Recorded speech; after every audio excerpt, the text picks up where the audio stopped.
Willkommen. Welcome, colleagues from around the globe, to ISC 2020 Digital. If you are joining us from Japan, konbanwa, a very late good evening to you. If you are joining us from California, good morning. I wish that we were together in the Frankfurt Convention Center, sharing in the launch of the 35th edition of the world's longest running conference dedicated to the science and technology, the applications, the ecosystem, and indeed the art of high-performance computing. It would be a chance to expose young researchers to the universe we find so compelling, a chance to meet vendors excited to demonstrate their new offerings, a chance to hear from field leaders and to reconnect with friends. And we will again gather physically for these opportunities on 27 June 2021. But high-performance computing moves too quickly to skip a year, and having harvested a gratifying slate of technical submissions for 2020, it was an obvious decision to virtualize ISC High Performance. Welcome to the digital edition. I am David Keyes, chair of ISC 2020 Digital. If, as Einstein said, a measure of our intelligence is our ability to adapt, then I hope we'll not merely accommodate with reluctance to our physical limitations, but exploit with eagerness the global networking infrastructure that our community actually created to expand the reach of the conference, and indeed of HPC itself, to new audiences that will allow us to come together with an even larger community in the future. We know already at the start of this meeting that your digital registrations exceed those of any previous year's highest final registration. Though we are prone to Zoom fatigue as a community, we can be grateful for the efforts of our peers to pre-record their presentations, to our top 500 team for undertaking a geographically distributed live stream, and to our ISC events team and their sponsors for providing at no cost the core ingredients of our annual June HPC rendezvous. As you can see from the online agenda at isc-hpc.com,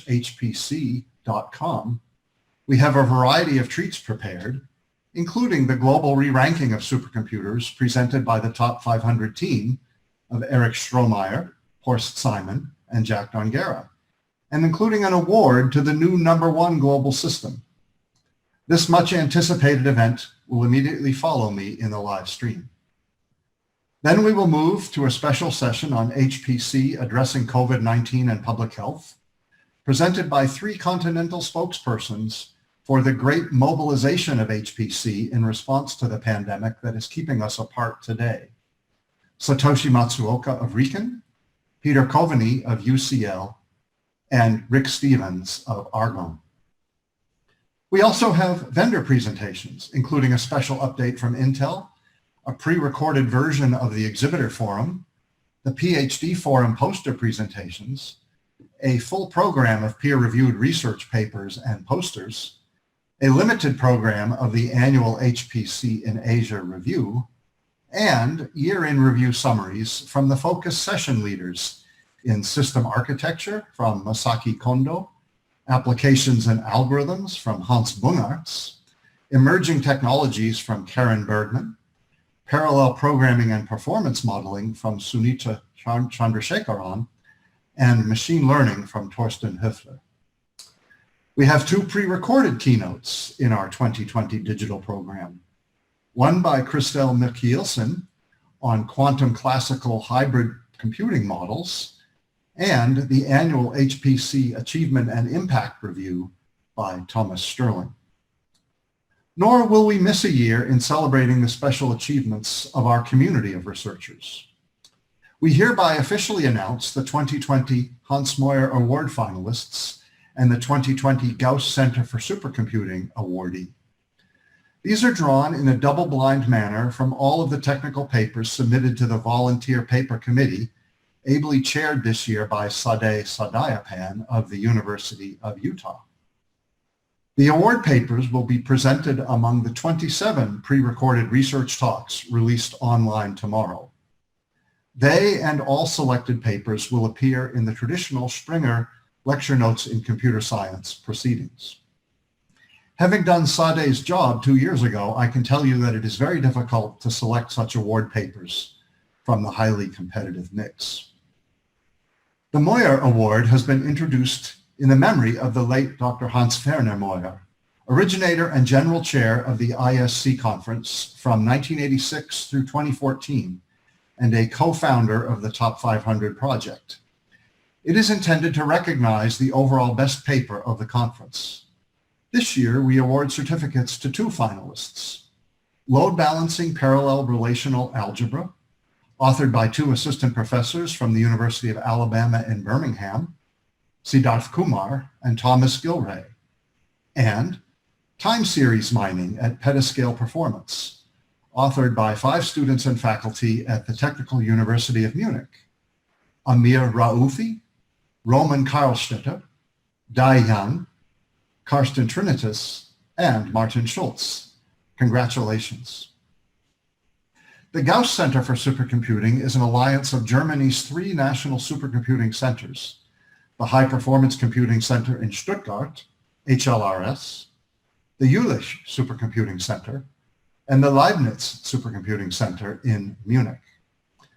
The GCS independently selects the ISC paper that they feel best advances HPC. The Gauss awardee at ISC Digital 2020 is Solving Acoustic Boundary Integral Equations Using High-Performance Tile Low-Rank LU Factorization, authored by a team from the King Abdullah University of Science and Technology, namely Noha El-Harthi, Rabab Al-Omeri, Kadir Akbudak, Rui Chen, Hatem Altayef, Hakan Bagshi, and, I am humbled to say, myself. We also announce the Best Research Poster Award, which goes to a team from The Ohio State University, namely Puya Kusha, Hari Subramoni, DK Panda, Kamal Sankarapandian, and Dayala Ram for profiling and visualization tool for scalable and in-depth analysis of high-performance GPU-enabled HPC clusters. The PhD Forum Award goes to Gal Oren from Ben Gurion University of the Negev for his work, Optimized Compiler for Automatic OpenMP Source-to-Source Parallelization using code segmentation and hyperparameters tuning. This project was collaborative with a team of co-authors, including Yoav Weitzman, Shlomi Tofahi, May Hagbi, Yoni Cohen, Gilad Goralnik, Reuven Farag, Lior Alon, Idan Mosseri, and Raem Harel. The HPC in Asia Poster Award goes to a team from Tohoku University, namely Michael Zalewski, Mulya Agun, Ryusuke Igawa, and Hiroyuji Takizawa for challenges in solving scheduling problems with the D-Wave quantum annealer. Congratulations to all.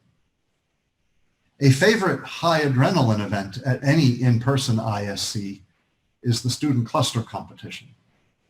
There will be a live streamed award ceremony to honor this year's winning team and to recognize all of the teams. It will come at 9 a.m. Central European Summertime on Wednesday morning, 24 June. Finally, on the traditional Thursday, 25 June, 10 of the workshops originally selected for ISC 2020 plan to operate, some of them by live stream and some pre-recorded. If you've never been to an ISC workshop, check one out on the house. Most of the interactive events of the ISC, such as tutorials, birds of a feather sessions, other workshops, and of course the vendor floor show, will be deferred to 2021. On behalf of the ISC events team, the sponsors, and the dozens of peer volunteers that have constructed this year's program in hopes of a different kind of outcome, welcome indeed to ISC 2020 Digital. And now it's my pleasure to introduce Horst Simon of Lawrence Berkeley National Laboratory, the chair of the June 2020 session for the Top 500, the HPCG, and the Green 500 rankings. The chair of Good morning. This is Horst Simon. I am speaking to you from California, so it's early morning here, and it's a great pleasure to join my top 500 colleagues, Jack Dongara, Eric Strohmeyer, and Martin Moyer, to welcome you to the top 500 session here at Digital ISC 2020.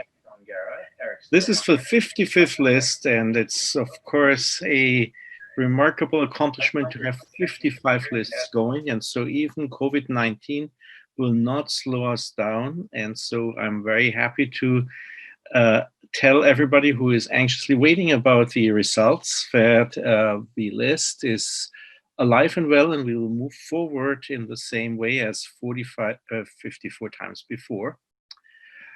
With this, I'm very pleased to introduce my colleague, Eric Strohmeyer, who is also at Lawrence Berkeley National Lab, and he will go through a presentation about the winners of the top 500 and then give his traditional analysis, first analysis of the new data that we have.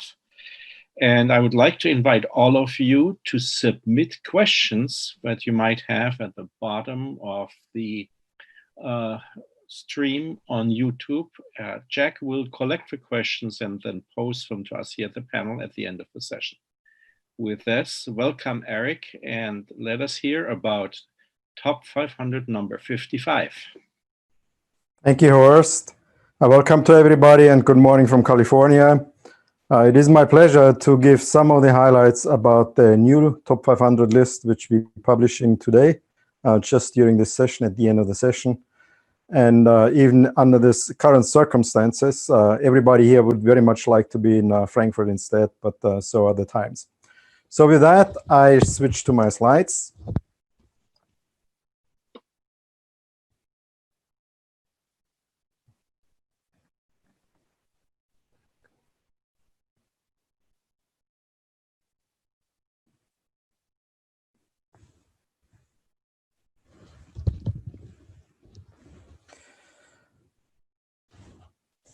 So the 55th list, as David and Horst already alluded to, we do have indeed some exciting news. And I'm going to tell you the next few minutes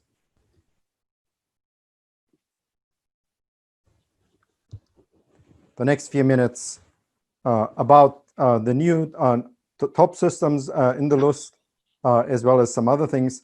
But before we go to that, we have one thing traditionally, which we unfortunately have to do virtual this year, so it's going to be very different than in the past. Every 6 months, we are handing out some certificates for the top systems in the world, and we want to continue that even in this format. However, there is no time to actually switch to other people and accept awards and things like that. So all I'm going to do for the next few minutes, is name the awardees and give them the recognition that way. So I'm going to show you these awards in roughly that same order. And I like to start backwards this time by the #1 system in Europe. The #1 system in Europe is actually a new system which has not been on the list before. It's called HPC5. It's a power edge system, and it's installed at an industrial customer, which is also very unusual for a top 10 system, at the Italian company NISPA. It achieved about 26 petaflops on the Limpact benchmark and made a very respectable debut in the top 500, and we're going to hear a little more about this. So this is the highest ranked system in the top 500 in Europe. The #3 system overall worldwide is actually a very well-known system, Sierra system at Sandia National Labs. Sierra system in the US, which has been in the past the #2 system, and David and Horst already alluded to, we have a new #1 system, so it slipped from #2 to #1, but it's still one of the very big systems in the US, second biggest system. The #2 system this year became now Summit, which used to be the #1 system for a couple of editions of the list, with just about 148, 149 petaflops on the HPL Limpact benchmark. It's installed in the US as well, in Oak Ridge. Okay, and with that, the new #1 system is actually called the supercomputer Fugaku. It's installed at the Riken Center for Computational Science in Japan, and it achieved Olympic benchmark performance of 415 petaflops.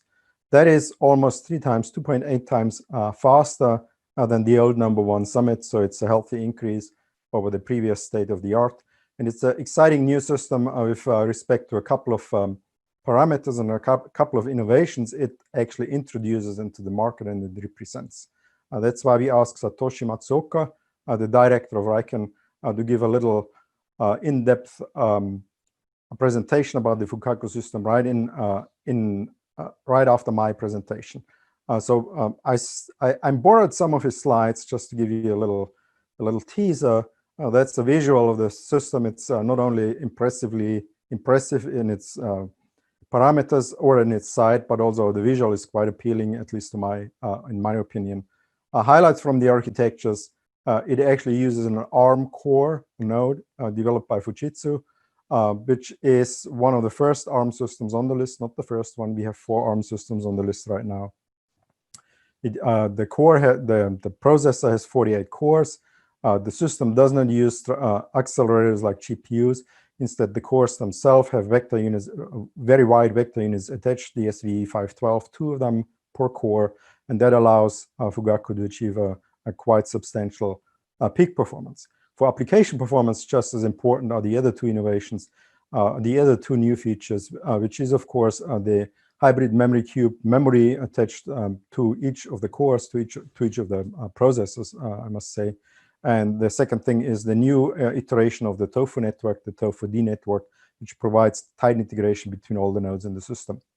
If you like to see some more in-depth analysis of the Fugaku system, you see the URL for a report Jack Tongera puts together at the bottom of this slide and the next slide.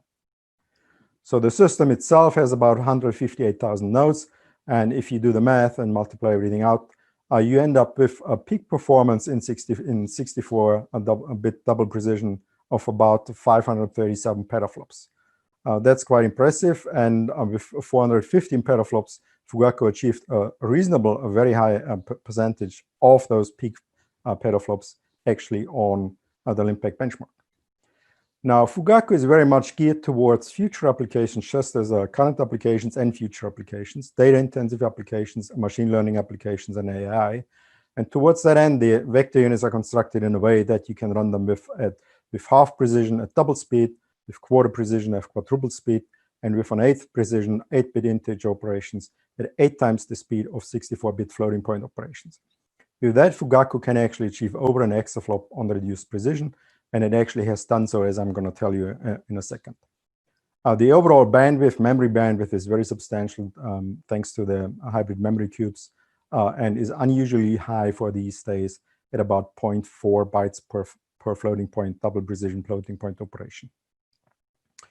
So as I said, the hybrid memory cubes and the TOFU-D network allow those vector units, which are very well understood as a technology, allow the whole system to achieve high efficiencies on applications, not just on the Olympic benchmark. And that's documented by Fugaku also being the new #1 on the HPCG benchmark. It achieved about 13.4 petaflops, fairly high above the old #1 Summit, and with an efficiency which is also substantially higher than other systems on the list. So HPCG is a benchmark we have been reporting on for a couple of years. There's a new benchmark in the making. Jack is also developing that. That's a benchmark, a variant of HPL, which is geared towards resembling what AI workloads and machine learning workloads are doing. It's called HPL AI. And the Fugaku system is not only one of the first systems we measured, but between the few systems we have measured so far, also the fastest one by far. And on that benchmark, in reduced precision, 16-bit precision, Fugaku actually achieved 1.4 exaflop. So that's non-trivial because to satisfy the requirements of that benchmark, you cannot just compute only in 16-bit. You actually have to make up for the lost precision at the end of the benchmark and gain back the full 64-bit precision in the results. But that penalty was easily overcome by the more than 2 exaflops of peak performance Fugaku has in 16-bit operations. So with that, Fugaku really is heralding in the exaflop the age of exaflops, sustained exaflops. And it's going to be interesting to see what Fugaku can achieve on other applications. Another project which works together with the top 500 very closely is the Green 500. And we also hand out traditionally an award for the first Green 500 system. This is the award for the #1 in the Green 500 system, also a new system. It's MN Core's server from the Japanese company Preferred Networks, which is installed in Japan. And it achieved also a healthy gain in terms of power efficiency by achieving about 21 gigaflops per kilowatt on the Limpec benchmark. And I'm going to show the details of that in a second. So what I'm going to, now switching to the regular presentation about the top 500, what I'm going to tell you is a little more details about the #1. I already gave you those. We achieved an exaflop on the HPLAI benchmark. I already told you about that. We have in general a renewed top 10. I'm going to show you that in a minute. The Green 500 shows nice progress in terms of power efficiency. I'm going to focus on other developments in this list, which is particularly a low market turnover. And I'm going to compare the research on the commercial markets and how they actually shake out this time. So top 10, I'm starting with the top 5 this time.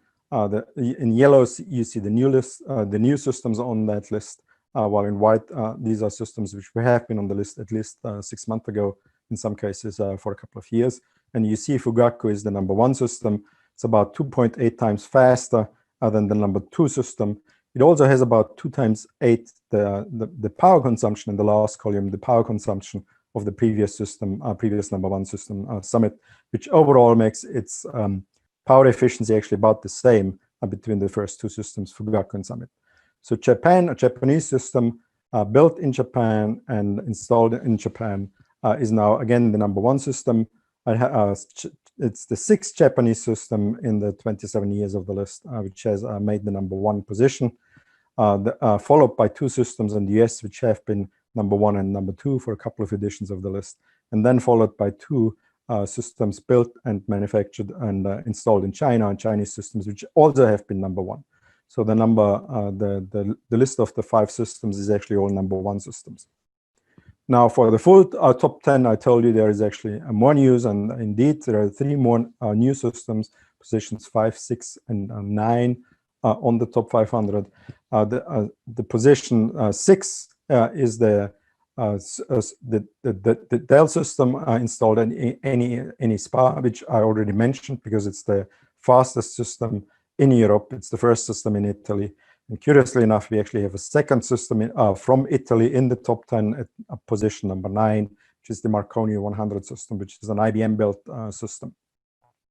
The other newcomer at position #7 is also worth mentioning. It's a system built by NVIDIA. It's currently actually installed at NVIDIA. It's clearly built with the idea of machine learning as well, not just Fugaku, but it is a much more traditional architecture in that way that it's built based on AMD chips, 64-core chips, together with NVIDIA accelerators. So we have 4 new systems in the top 10. That's very nice because the last 2 years we had maybe once we had two new systems, but we had overall very little turnover. But overall, the turnover at the top looks fine this time. We have 4 new systems. That's very nice. In terms of HPCG, we also have a couple new entries on the HPCG list. Here again, the top 5 first. Fugaku, again, because of its architecture and its high efficiency, was easily able to take the #1 spot in the HPCG benchmark as well. It achieved about 13 petaflops on the HPCG benchmark, and it has an efficiency which is about almost twice of the efficiency of some of the other systems you see in the top 5 or top 10. So that's quite nice. And with respect to the efficiency of the architecture, it actually follows nicely into the footsteps of the previous system at Oracle, which was the K-computer, because K-computer had for a long time the highest efficiency of any system on the HPCG benchmark. So if you look at the full top 10 in the HPCG benchmark, you see that the other two of the newcomers are from the top 10 in the top 500. The HPC5 system and the Selene system, NVIDIA Selene system. they're both making the HPCG list as well in very similar positions. I believe we do not have a number for the fourth newcomer in the top 10, so it's not showing up here. So there is overall progress. The performance levels, of course, on the HPCG benchmarks are still much lower than on the HPL benchmarks. So the other list, top 10 list we typically produce and publish is the Green 500. These are the top 10 systems on the Green 500. Green 500 is a different type of listing as the top 500 or the HPCG list. The Green 500 is really a list which focuses on technology and not on necessarily on size of system. That's why the Green 500 always has a much higher turnover. And you see there is 5 new systems in the top 10 of the Green 500. That's more typical for this type of listing. You see that Fugaku is not the number 1. It is actually just off the top 10. It actually should be here. I don't know. I must have made a mistake on this table. Oh, it is there. I'm sorry. It is there. Of course, it is there. It's number 9. Very close to Summit, the number 2 system on the list. Has that really means Fugaku as well as Summit have very impressive power efficiencies. But the new number 1 is a newcomer in the space of HPC.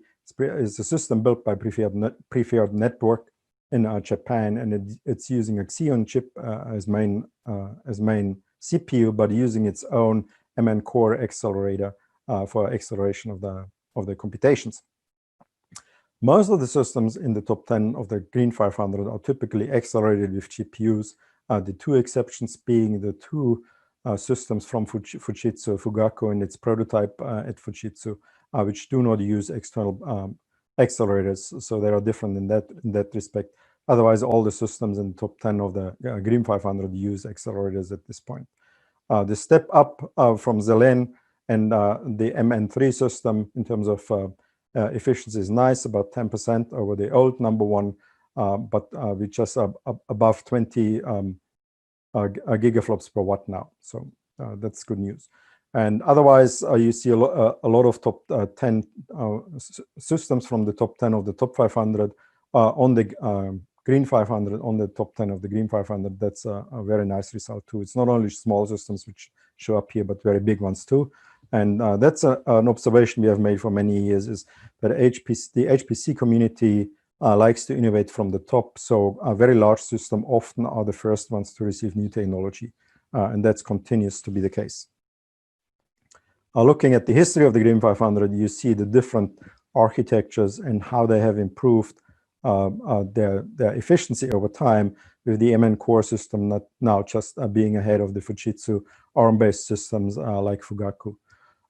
It's a nice increase, but the more important increase is actually the blue dots at the bottom of this slide, which show you the increase in average power efficiency in the list. And that's a continuous march upwards, even so not quite as steep as the peak efficiency. So going now to the more traditional slides of the top 500, of course, I'm going to show you the development for the whole 55 lists for the 27 years. And you see the near exponential growth of performance on different levels of the top 500. You see at the bottom the sum of all 500 systems, which now exceeded 2.2 exaflops. In red, you see the performance of the number 1 system, which now has 416 petaflops. That's the Fugaku system, a nice step up at the very right end of that red curve. And in orange, you see the performance of the last entry in the top 500. And we are now at 1.3 petaflops, which is a slight increase of about 100 teraflops per system. So in this list, we noticed in the past, and there were inflection points in the curve, in the bottom curve for the last system on the list. We saw an inflection point in 2008, which roughly coincides with the end of the NAR scaling in computing, which impacted the small systems immediately. There was an effect which allowed the large systems to grow inside and compensate for a while the very large systems actually stayed on the old growth curve we had seen in the top 500. But in June 2013, that broke down, and both of those curves are now on reduced growth curves. Both of those curves are now on reduced growth on a different exponential growth path, but they seem to continue nicely along that path, at least for now. I alluded to the fact that the list overall has not seen as much turnover as in the past. It doesn't show in this graph due to the tremendous scales on the left-hand side. But if you just look at the plain replacement rate, how many systems fall off the list at the end of the list due to lacking the performance to qualify, we see that this time only 51 systems fell off the November list due to lacking performance. That's the lowest replacement rate we have seen since the project started. There are two reasons, of course, for that are, or presumably are, that one that we have seen for the last 5 years, reduced turnover in general, as people upgrade less frequent and then upgrade to larger systems. An effect of then our scaling breaking down and of progress and chip performance being much slower than it used to be. But the second effect we assume is clearly the impact of the current COVID-19 crisis, that installations have been delayed or even canceled. It's hard for us to tell which one is what. Presumably or hopefully it's only a delay and we might catch up in the future again, but we have to see about that. So we have a record low replacement rate. That, however, has not changed another trend we have seen for the last 10 years, which is an increased accumulation of performance at the top. The list is getting more and more skewed towards the top.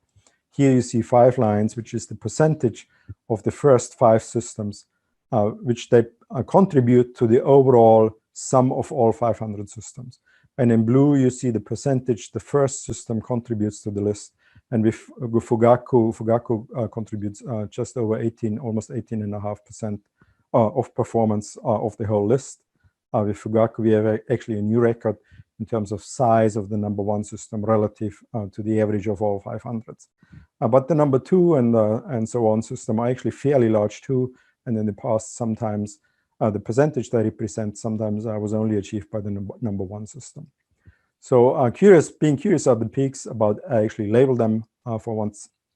The very first peak on the left-hand side was the first one of the first Japanese system to be the #1, the numerical wind tunnel NWT. The second noticeable peak was ASCII Red in Sandia National Labs in the US, which has been the #1 for a long time. Followed in the early 2000s by the Earth Simulator, second Japanese system in this listing, actually the third one, which was #1, followed by the Blue GNL system in Livermore, and the K computer in Japan at the same institution, R-CCS, as now Fugaku is installed, and the immediate predecessor system before the Fugaku system. The other 2 peaks you see there, Tianya 2A and Taiyu Light, are the 2 Chinese systems which became #1 at some point in the top 500, and now, of course, Fugaku. So that's the top systems, how much they contribute. And with that, I go to more traditional statistics. First one being, where are these systems actually installed?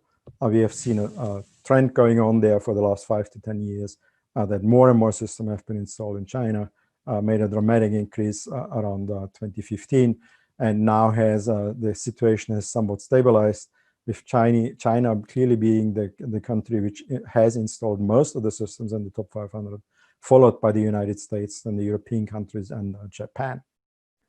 Now, if we slice the current situation, if you look at the current situation distribution, just looking at performance, of course, the situation is a little different, because in performance size, if you look at performance, the size of the machine really matters.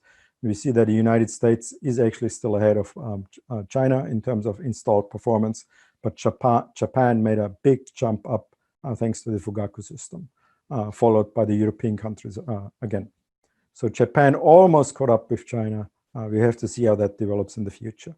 But the United States consistently is still #1 in terms of installed performance, ahead of China. The other question in terms of geographical distribution we ask ourselves is, where are these systems actually built? Where are they produced? So if you look at that, we see an even more dramatic change during the last 5 years, that now the majority of systems is clearly built by Chinese companies. And the trend is that they are built by Chinese companies, and there are many of them, not all of them, but many of them are actually installed in China. Situation seems to stabilize over the last 2 years, so we have to watch that, if it reverts or if it stays with more than 50% of the systems being built by China or not. In terms of companies, you see now the Chinese company being the number one. Lenovo has been number one for a couple of editions of the list, followed by the combined HP Gray Count, and the second and third Chinese companies, Shugon and Inspur, followed then by other companies like Atos in Europe and Fujitsu in Japan. If you break the same pie down by performance, it's going to change the sizes of the slices quite a bit. I left the ordering of the slices and the coloring the same, but if we go now to performance, you see Lenovo is no longer the number one. It has a sizable fraction, but the number one currently is actually Fujitsu, followed by Lenovo, and very closely behind IBM. And then HP Gray at number 4 in this statistic at this point. So in terms of sizable systems, large systems, distribution is very different from the mass market and the commercial market. And because of that, we noticed that for many years that there was a difference between our statistics in terms of installation numbers and installation sizes. We dug deeper into actually the differentiation, the different features of the research and the commercial market. So I'm going to focus on this a little bit. And the methodology we used for analyzing that is that we have at least 100 systems in the academic and research, government research market, every list, and we have at least 100 commercial systems in every of the lists for the last 27 years. So we just take the top 100 commercial and the top 100 government research and academic, and compare those two top 100s to each other. We did some checking to make sure that the overall trends are actually all fine. They are. The curves, the growth curves over time look very similar to the top 500 itself. So we felt comfortable that we could do this. This just shows you the market slices and the level 100 and level 200 mark for the different segments. And you see we couldn't have done it with 200, so we did it with 100. So where are these systems now actually installed in these two markets? On the left-hand side, you're going to see a couple of slides where on the left-hand side you see a pie which represents the research market. On the right-hand side, you see a pie which represents the commercial market. And you see in terms of where these systems are installed, research market is still dominated by the United States. So even in numbers, there are more systems in the United States at research centers than in China. Actually, Japan and some of the European countries are still ahead of China in terms of research installations. If you look at the installed systems in terms of the commercial market on the right-hand side, the situation is very different. China clearly dominates the commercial market as a consumer. That has been one of the big surprises, how much it really focuses on the commercial market, with very few contenders being left in terms of producers, but also in terms of consumption. Companies outside of China don't install as large a system, or at least we don't know about them. So if you look at this, this is by system count. If you look at the same pies in terms of size of system, performance count, performance share, we see Japan on the left-hand side made a big jump up thanks to Fugaku in the research installations, now ahead of the United States and China behind. And in the commercial market, the situation, China is still dominant, not quite as much as in system counts, but China installs most of the performance in the commercial market, and is followed by the United States and the European companies and countries and Japan. Now, if you go to the companies who produce those systems, we get the following breakdown in terms of number of systems installed. Research market, the leading company still is and has been for quite some while, Cray, especially now combined with HPE. So the first two slices actually is one company, HPE. So that is a 1/3 domination in the research market, followed curiously enough by the French company Atos, European company, then IBM, Fujitsu, and then only the Chinese companies Lenovo, Shugon, and Inspur. So clearly, the US, European, and Japanese companies produce the big computing system for research installations. If you look at the breakdown in terms of size weighted by size, if we look at the breakdown for the commercial market on the right-hand side, the situation is quite different. It's basically totally inverted, with the 3 Chinese companies producing by far the most system in the top 500, and all the others being rather marginal. So research and commercial market behave very differently, again, in terms of who produces their system. This is now the breakdown for the companies by size of system, by performance share. And you see by size of system, Fujitsu made a big step up, followed then by Cray, HPE, and IBM.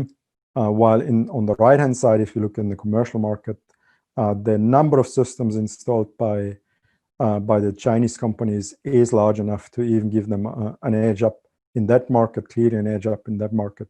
But again, the other companies tend to install larger systems, even in the commercial market, than the Chinese systems.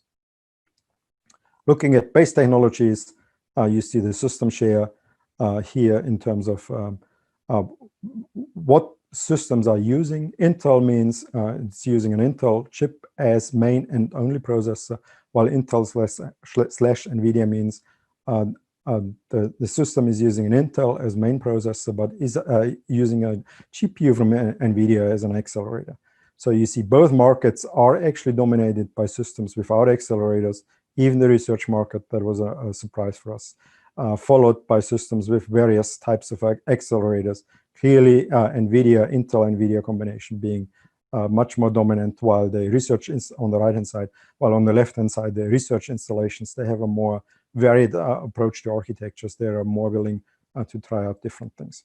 The surprise here, however, was that both markets are still slightly dominated by systems without any acceleration. Looking at size, it changes somewhat, especially for the research market, because accelerators are very important there. And now the biggest slice actually being the ARM processor, which is, of course, again, due to Fugaku and its big impact in terms of performance. But overall, the situation is somewhat similar, with about a third to half of the system not using accelerators, half of the install performance produced by systems without accelerators, and about half to two-thirds of the system of the performance being produced by systems with accelerators. So with that, I'd just like to summarize. I told you Fugaku is the new #1, and that's why our next speaker, Satoshi, is going to give a brief presentation about it. It did measure not only 415 petaflops on the HPL benchmark, but actually over 1 exaflop on a new benchmark called HPL-AI in reduced precision. So that's very exciting. That's just as exciting as the other measurement. The top 10 had a very nice turnover. It has 4 new systems now. That is in contrast to actually having a record low turnover for the list itself for various reasons. And the 2 market segments of research systems and commercial systems are actually behaving very differently. And it's interesting to watch that, how it evolves over time. And with that, I like to give back to Horst.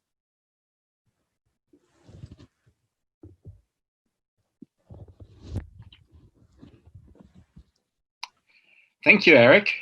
Thank you for an exciting presentation and for bringing not only exciting news, but also a very detailed analysis of the trends of the top 500. With that, it is my great pleasure to move on and introduce Satoshi Matsuoka. Satoshi has been the director of RIKEN CCS, R-CCS in Kobe since April 2018. This is the top-tier Japanese HPC center that represents all of HPC in Japan. It has been hosting the K-computer, and of course now has been developing the Fugaku system that we just heard about it. And it's not just the system, but it is also conducting all the cutting-edge research in HPC in Japan. Satoshi is well known in the HPC community. He was the leader of the Tsubame series of supercomputers at the Tokyo Institute of Technology, where he still holds a professor position. And he continues his research activities in HPC as well as scalable big data and AI. So congratulations, Satoshi. Congratulations, Riken, R-CCS, and to the success with the Fugaku system. And please tell us a bit more about this marvelous new system. And again, congratulations to this accomplishment. Thank you very much, Horst. Do you hear me?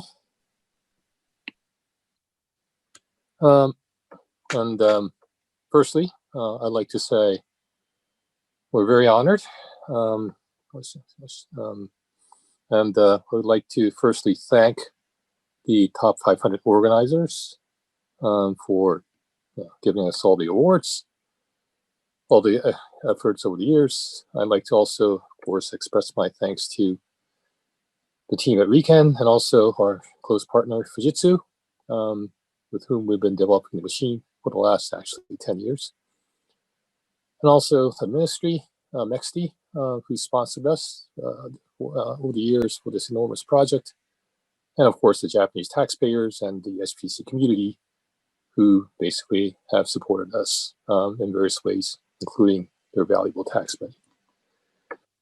So Eric has already mentioned some of the traits of Fugaku. I'll just go over in a very brief presentation. A lot of detail can be found in Jack's slide, but also we will be presenting these in various other presentations as we go along over the years.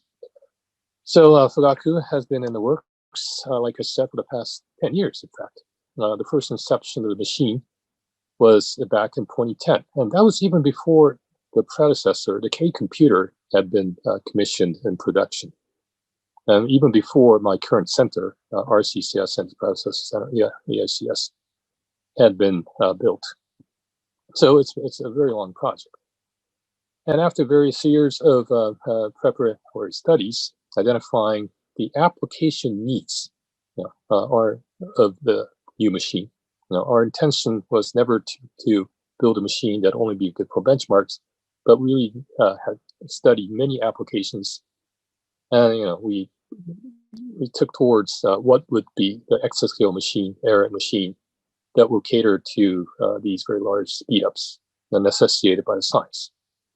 2014, the project was officially launched. 2018, the first chip, A64FX chip, came out of the fab. And 2019, installation started in December. And despite all the COVID situation, there were a lot of challenges, but the team and Fujitsu and Riken pulled through.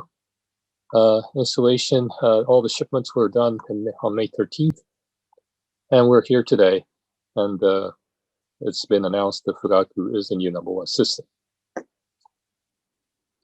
And again, this was done in close collaboration with the application community. That we had collaborated even preceding the K days. And it was a co-design effort over the years. And by identifying the 9 important areas that are of high concern to the Japanese taxpayers at large, we have set out to identify the applications and set 9 applications that we had hoped will achieve more than 100 times speed up. And at the same time, we had to value ease of programming, because we were expecting to run varieties of applications, not just these, but also applications that will be upcoming, such as those in big data, and now AI and others. So already Eric introduced this, but really we have built a brand new processor. It's an ARM instruction set, but it's a brand new design by Fujitsu and Riken. And basically, in a nutshell, it's a CPU. So it's, it runs the same ARM code as you would on a smartphone. It will run Red Hat Linux out of the box. It'll run Windows. It'll run PowerPoint even. But it's also built to accommodate very large bandwidth to supply its vector units, because our studies showed that bandwidth is very, very important to sustain the speed up of the applications. So the chip was really designed for real-world apps. And later on, we added some AI acceleration features like short precision, reduced precision arithmetic. But again, the chip was designed to really accelerate real-world applications and accommodate wide-ranging sets of HPC applications, both classic ones and the modern ones. And this really shows in the power profile of the performance and power profiles we are running on both Fujitsu and Weekend, where we're seeing up to 3 times or even more both performance and power advantage over existing CPUs. And as Eric alluded to, our power efficiency is pretty much in the range of a GPUs or the latest breeds of accelerators, specialized accelerators, while being a general purpose CPU. And again, 3 times more powerful and also 3 times more power efficient compared to the traditional CPUs. And this was because we really tuned the chip for HPC and not on the generalized, like web workloads. So also, Eric already alluded to the various numbers for the entire system.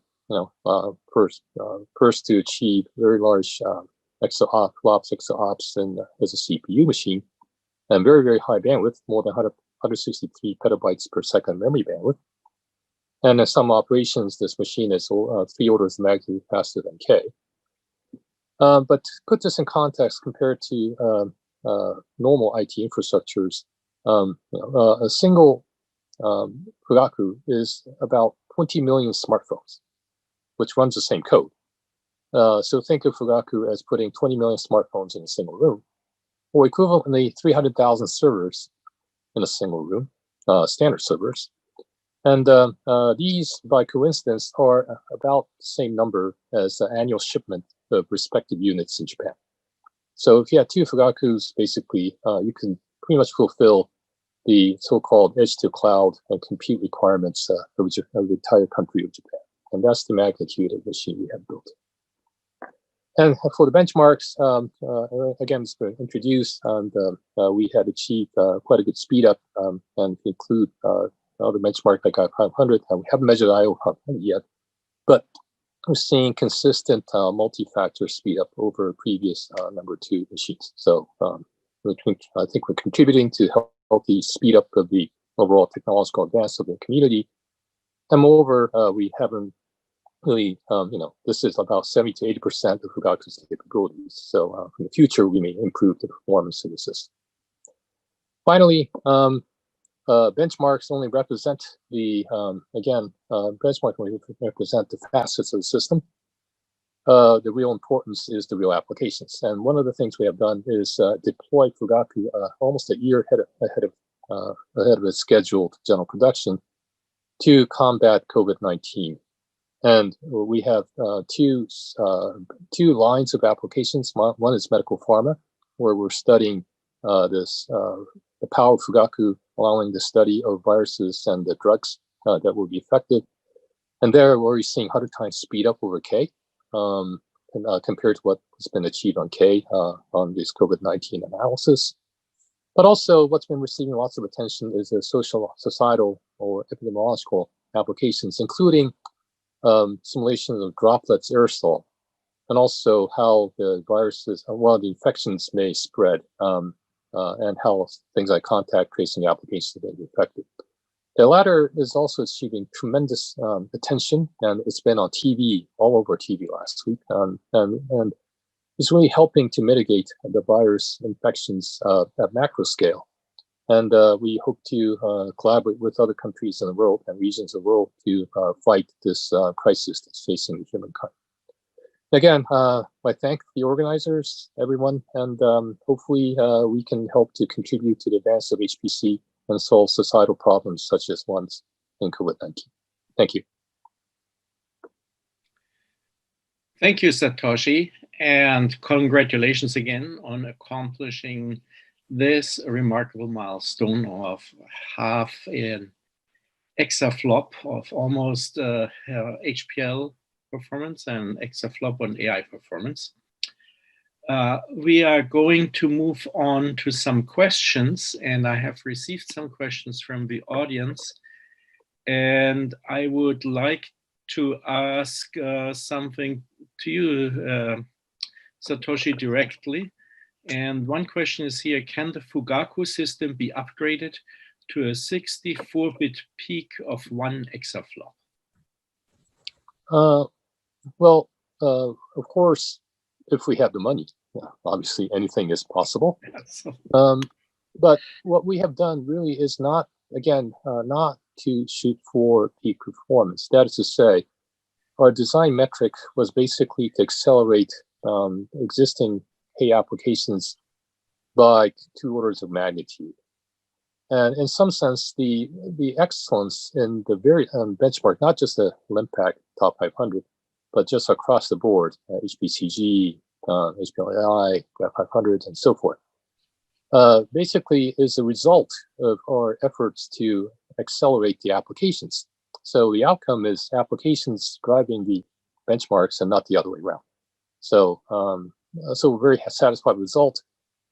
Again, you know, if we make progress, it's only it'll only be because we will have made progress in the application speed up, by which we could be achieving exaflops. Thank you. I have maybe another question just to follow up also for you, Satoshi. And the question is, has there any attention been paid to make the software ecosystem of Fugaku open source? How can the community profit from the development of new scalable tools? So that's a great question, because software and the software ecosystem was the priority in the development of Fugaku, was the priority.